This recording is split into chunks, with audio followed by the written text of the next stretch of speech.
Semerbak Bandung Heritage, Insinyur Haryanto Kunto, Planoloh ITB, menyatakan bahwa Sumur Purba Bandung adalah simbol singgasana penguasa daerah Mandala Hyang sebagai bagian Pajajaran.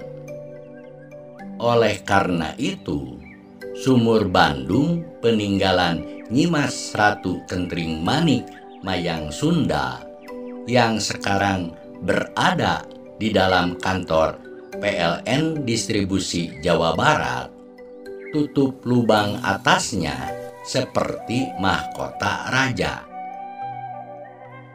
Setiap kali Nyimas Ratu Kentring Manik Mayang Sunda yang berstatus Ibu Negara Pajajaran bersama para pengiringnya selesai membuat sumur Cikahuripan, yang artinya air sumber kehidupan, di daerah manapun dalam wilayah kekuasaan Pajajaran, selanjutnya diserah terimakan kepada penguasa setempat.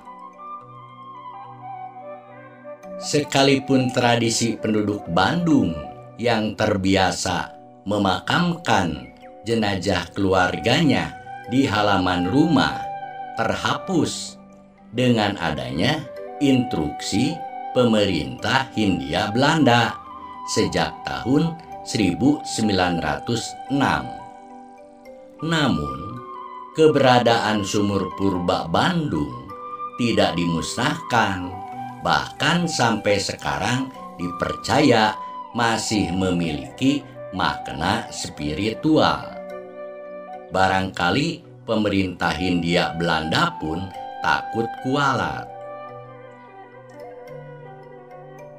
Edi Suhardi Ekajati dalam bukunya Kebudayaan Sunda, Suatu Pendekatan Sejarah yang diterbitkan Pustaka Jaya tahun 1995 mencatat daerah Mandala Hyang masa Pajajaran berubah menjadi kota Bandung dimulai pada tanggal 25 September 1810 Masehi ketika Raden Adipati Arya Wiranata Kusumah II yang dijuluki Dalem Kaum selaku Bupati ke-6 yang berkuasa antara tahun 1794 sampai 1829 Masehi. Ia menjadi inisiator pembentukan Kota Bandung. Kala itu, RAA Wiranata Kusumah II masih berkedudukan di Pendopo Krapyak, Dayeuh Kolot. Ia akan memindahkan ibu kotanya karena merasa khawatir Sungai Citarum sering meluap airnya bila di musim penghujan. Ketika bersama rombongannya sampai ke daerah yang sekarang menjadi pendopo kota Bandung, konon ia memohon kepada Allah Subhanahu wa Ta'ala dan mengenang jasa Nyimas Ratu Kentring Manik Mayang Sunda yang telah membuat sumur Cikahuripan. Maka ia pun menancapkan tombaknya ke tanah sehingga tersemburlah air yang menjadi Sumur Purba Bandung di sekitar pendopo kota Bandung sekarang. Leluhur Trahwiranata Kusuma berasal dari Prabu Siliwangi juga, yaitu ketika menikahi Nyimas Ratu Inten Dewata, putrinya Dalem Pasehan, Raja daerah Timbanganten, yang ibu kotanya dari Panembong Bayongbong dipindahkan ke Korobokan Tarogong Garut. Selanjutnya mereka berputra bernama Permana Dipuntang. Ada juga yang menyatakan jika Permana Dipuntang itu putranya Inten Dewata dari Mahaprabu Surawisesa yang menggantikan Sunan Burung Baok putra Surawisesa, karena Sunan Burung Baok bertindak semena-mena di Timbanganten. Sedangkan menurut Babad Bupati Bandung, salah satu putra Prabu Siliwangi dari Nyimas Ratu Inten Dewata adalah Sunan Permana Dipuntang yang makamnya berada di Dayeuh Manggung Cilawu, lereng Gunung Cikuray, Kabupaten Garut. Keturunan Sunan Permana Dipuntang diantaranya Sunan Dharma Kingkin yang dikuburkan di Cihanja, Timbanganten. Putra dari Sunan Dharma Kingkin adalah Sunan Ranggalawe yang dikebumikan di Pasir Cikamiri, sebelah barat RSUD Garut. Keturunan Sunan Ranggalawe adalah Dalem Tumenggung Mataun yang memiliki keturunan menjadi Dalem Bandung bernama Wiranata Kusumah ke-1. Ia dimakamkan di Cangkuang Leles, Garut. Keturunan Raja Dalem Wiranata Kusumah ke-1 adalah Dalem Ardi Kusumah yang dimakamkan di Tenjolaya, Tarogong, Garut, dan Dalem Demang Angga Praja yang dimakamkan di Gordah, Cireungit, Tarogong, Garut.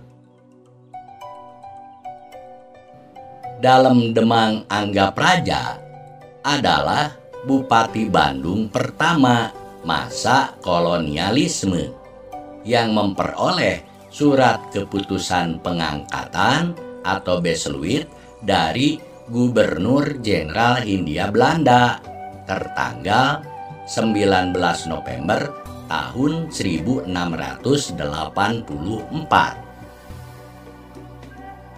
Hanya satu tokoh dalam keturunan kerajaan Timbanganten yang tidak dikebumikan di Garut, yaitu Raja Dalem Wirakarama, karena ia wafat dalam perjalanan menghadap ke Mataram dan dimakamkan di sana.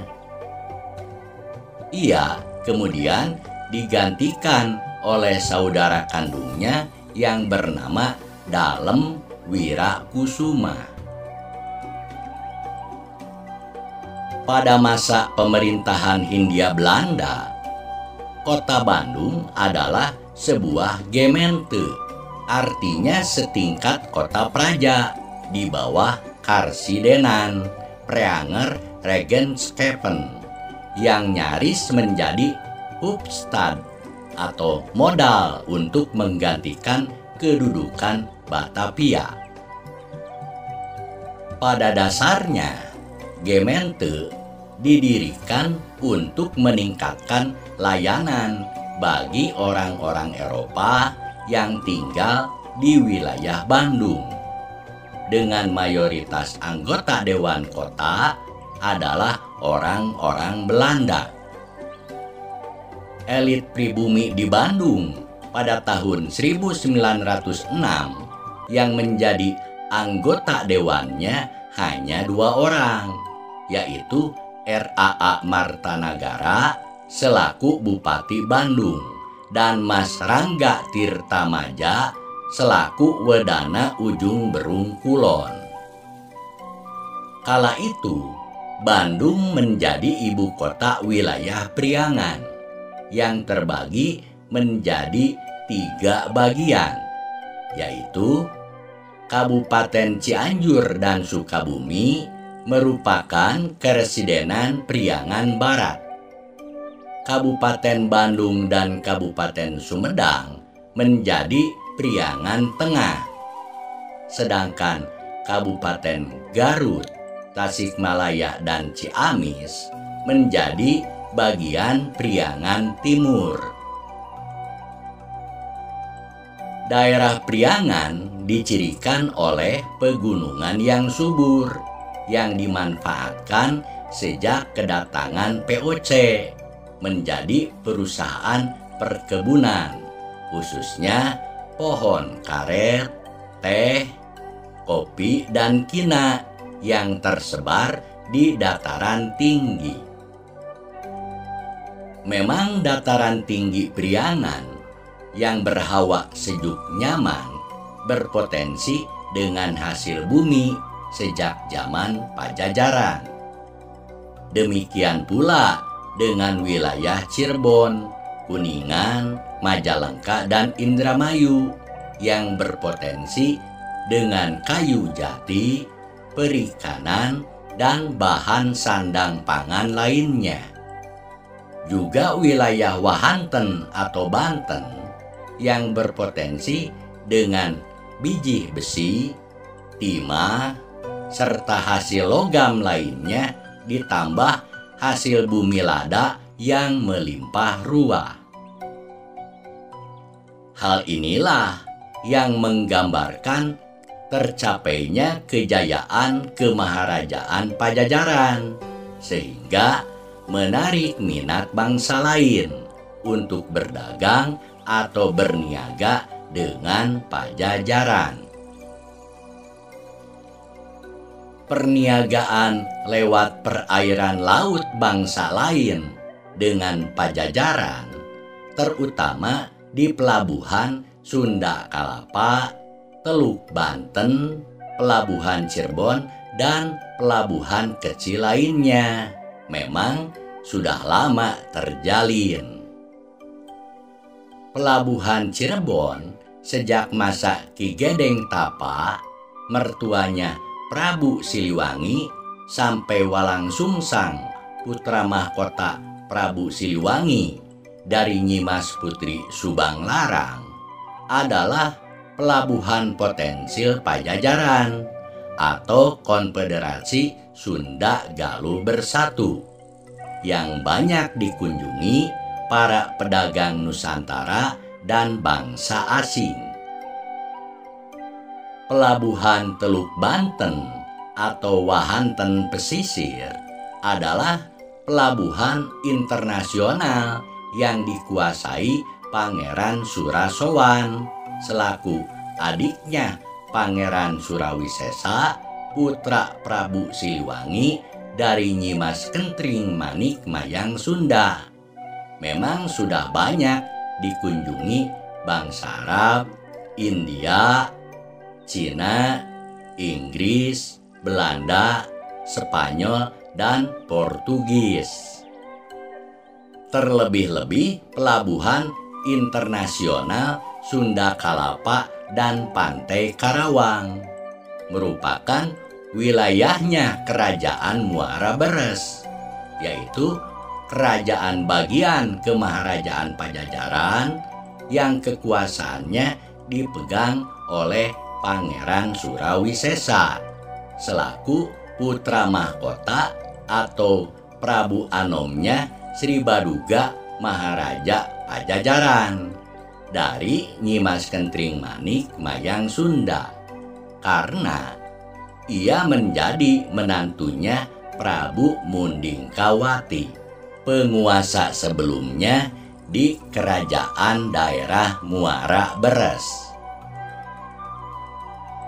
Kapal perniagaan orang Pajajaran dari pelabuhan Teluk Banten, Sunda Kalapa, dan Cirebon pun sudah banyak yang berlayar ke Bandar Malaka yang merupakan pelabuhan internasional terbesar pada saat itu.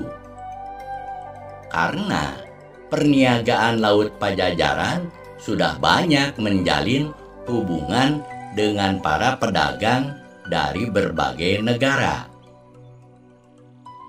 Sejak saat itulah hasil bumi getah karet, teh, kopi, rempah-rempah, kayu jati, bahan logam berupa biji besi, emas, perak, dan timah pun beredar dari Pajajaran ke negara-negara lain.